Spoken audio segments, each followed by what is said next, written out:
Hi YouTubers, I'm back. This will be my second video, and I'm telling stories about me.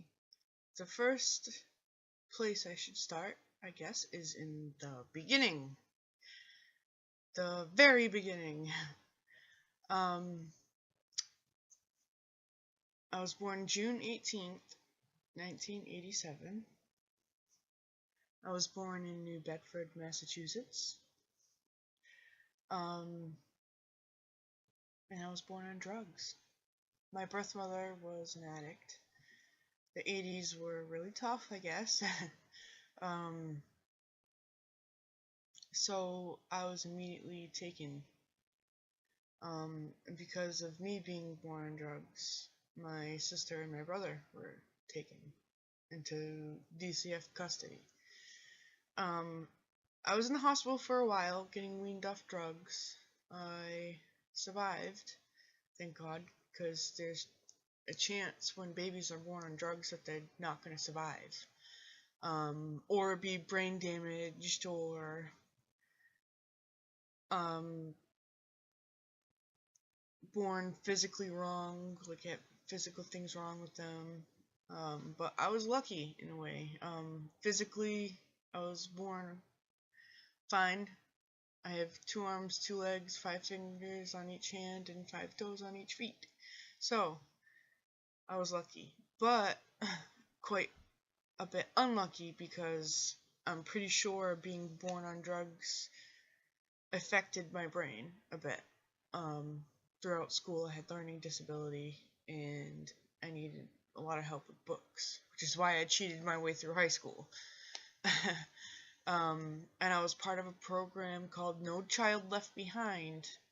So even if I failed, I passed. I went to the next grade.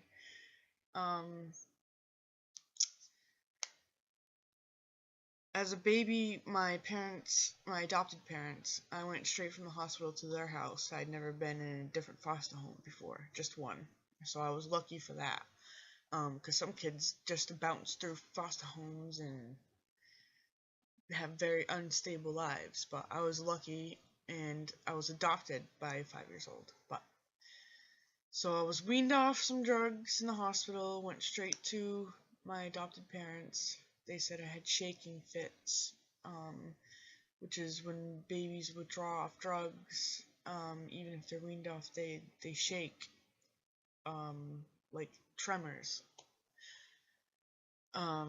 Which that my father said was very scary. I can imagine a tiny little baby having shaking fits.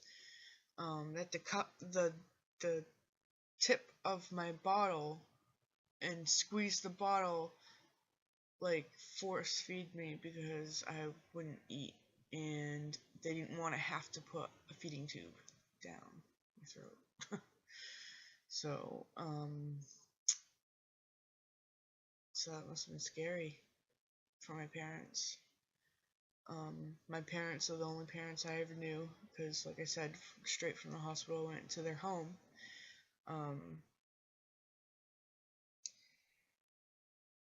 A weird thing though, people always ask me why my name was changed. I was born with a different name, almost completely different.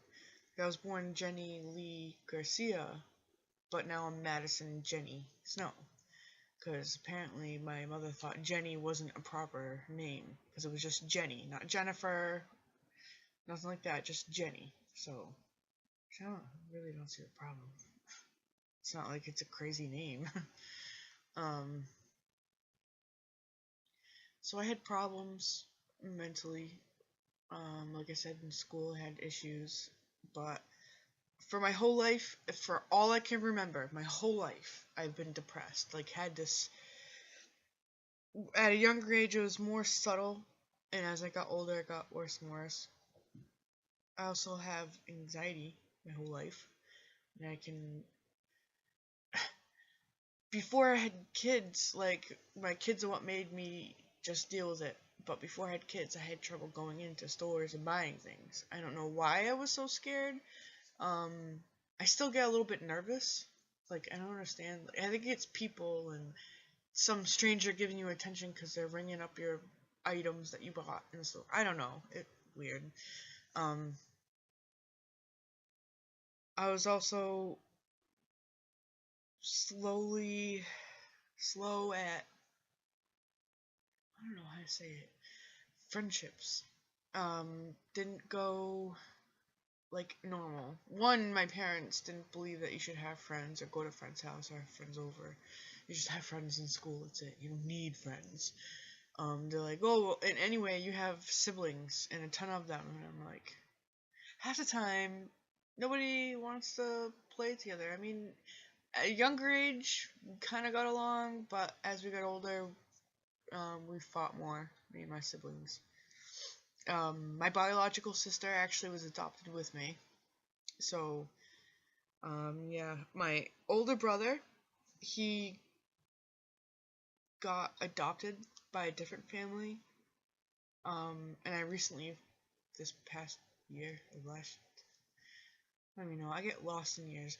But recently, I found him on Facebook. It took some digging to find out if I had other siblings, and I was excited, and he remembered me. He was like 5 years old when we were taken. Um, I don't think he looks a bit like me, but we have different fathers, I believe. Um, Me and my sister have the same father. Um, People say we look like twins, but I don't even think so. I mean, like, we could be strangers to me. I mean, we kind of look alike. There's some features we do look alike, but I don't know. Everyone's like, "Are you twins?" No, no, I'm not. um, Growing up with these mental problems was hard. Um, Normal friendships, socialization. Even if my parents did let me go to friends' house and have friends over and all that normal stuff, I probably wouldn't be socially normal. I have mental disabilities that prevent me from accomplishing a lot of stuff like paperwork. I have a community support worker to help me apply for SSI and get stuff done because I'm not mentally challenged, but I'm challenged mentally. That kind of makes sense. I even went to court for a case, whatever. I spent the night in overnight jail. Ooh. And the court found me not competent to stand trial. That tells you something right there.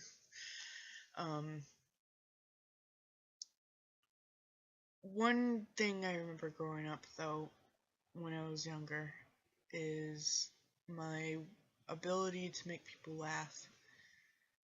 To get them to laugh would make me smile, and that made me happy, so it took a bit of depression and anxiety away, which is probably why I'm a pretty silly person. You haven't seen that yet, but you will probably in some future videos.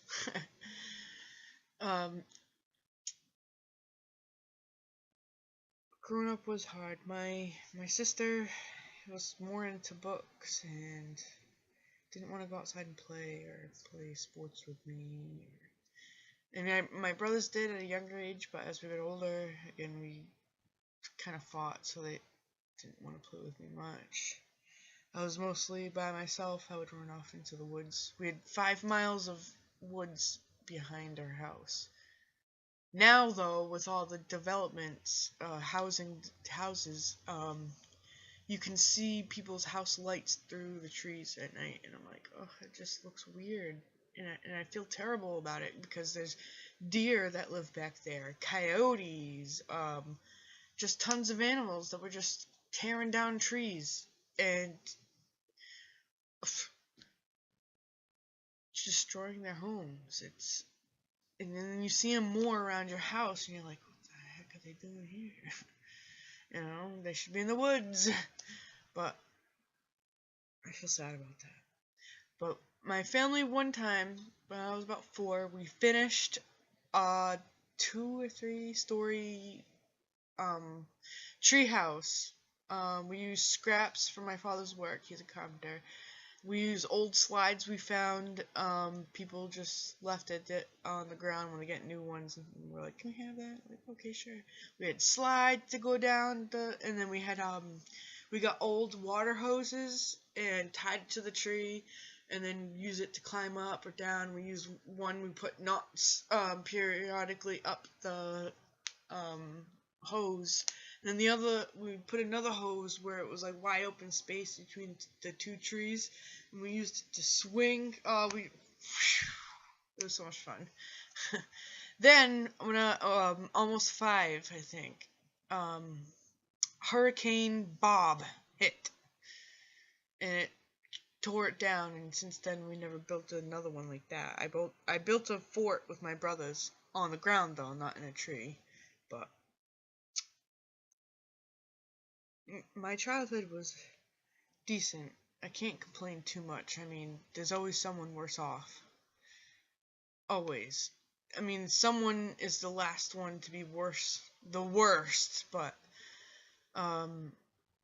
it was kind of a blessing to grow up in the town I did. Rich people, like, there's not really, no violence you can really find anywhere. Nice beach, private beach. If you're out of town, you need to buy a ticket, and it's only seasonal, so you can't use it all year round. But they put a new playground, they fixed it up. There's showers, basketball court, and the beach is lovely. Like, no trash. You're not allowed to smoke. You can't have your animals there. When the lifeguard leaves, you can probably bring your animals, but you can't have floating devices because they're dangerous. You could float away. I don't know why, but. There's also a unloading dock, so you can bring a boat in or a kayak and go from there to sail. It was really nice growing up in a small town like that.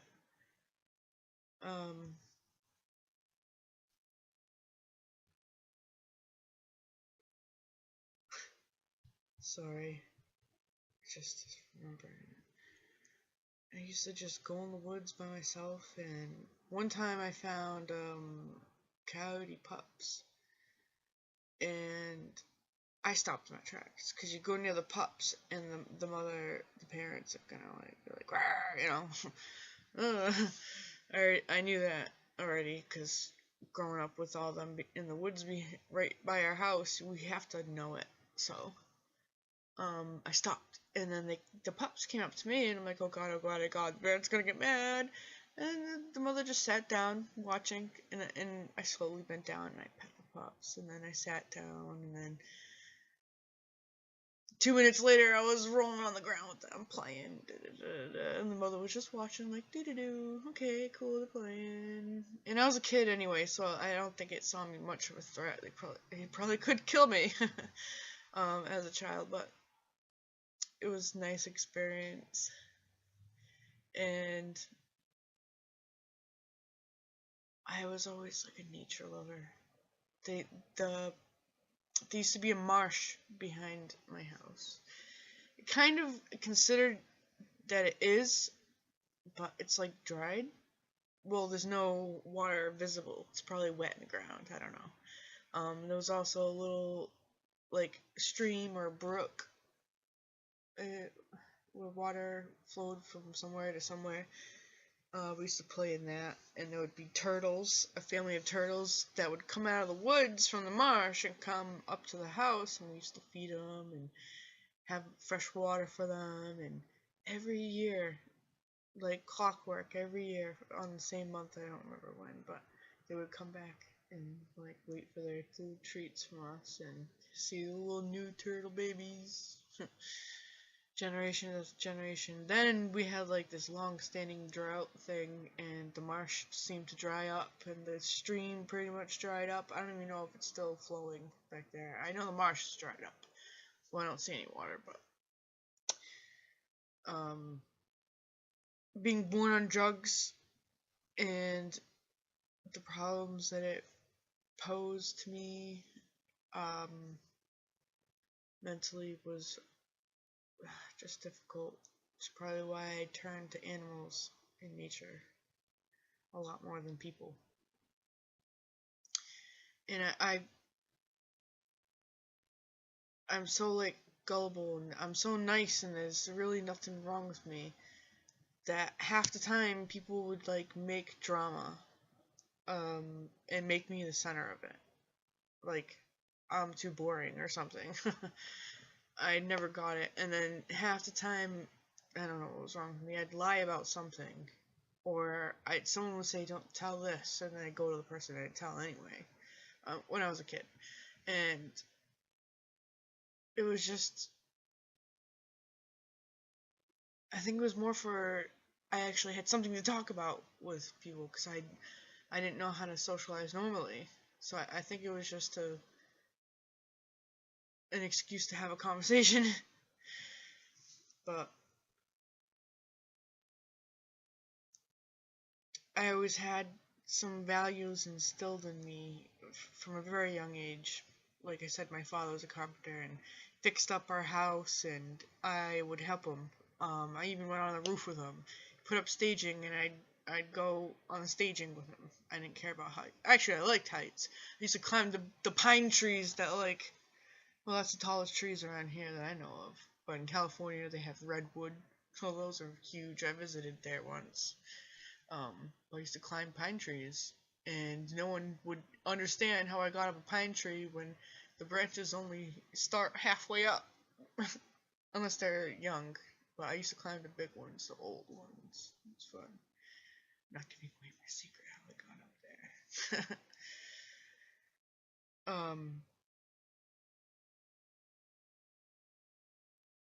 there. At a younger age, I had affection from my parents, like normal, until I was about 4 or 5, maybe 5 or 6, somewhere around there. Around 5.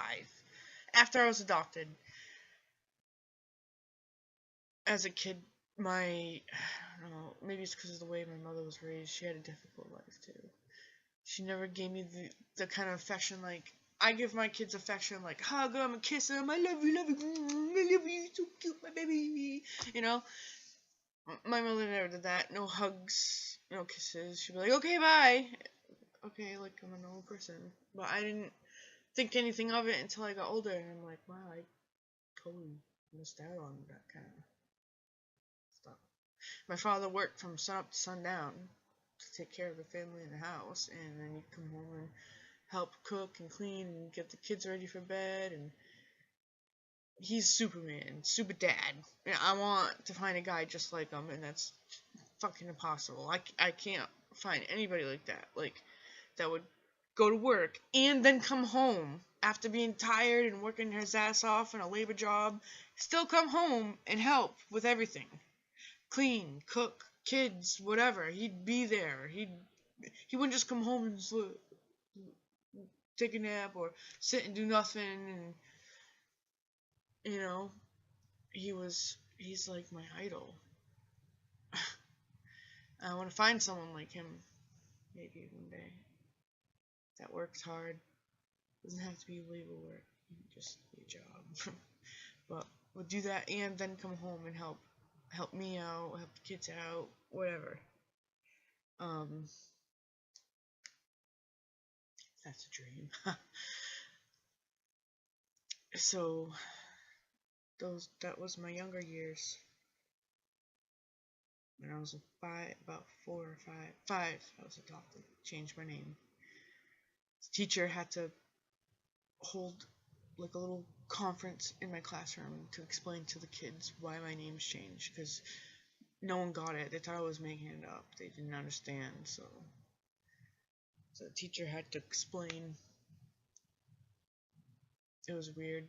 I learned how to write Jenny, and then all of a sudden I have to relearn how to write my name. um,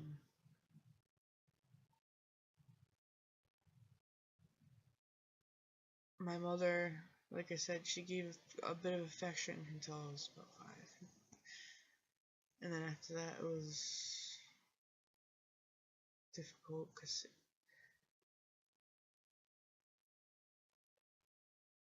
that's another story. I'm gonna end this one.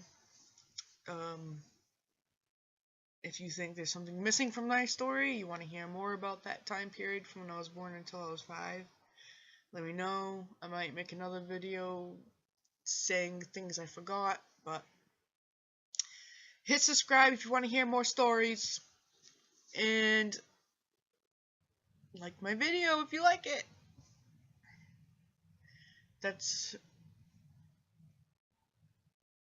Sorry, I heard something outside. I was like, oh my god. That's all for today. I might not make another one till tomorrow, so everybody enjoy your day. It's gonna be 60 degrees out here in Massachusetts. So until tomorrow, everybody. Bye!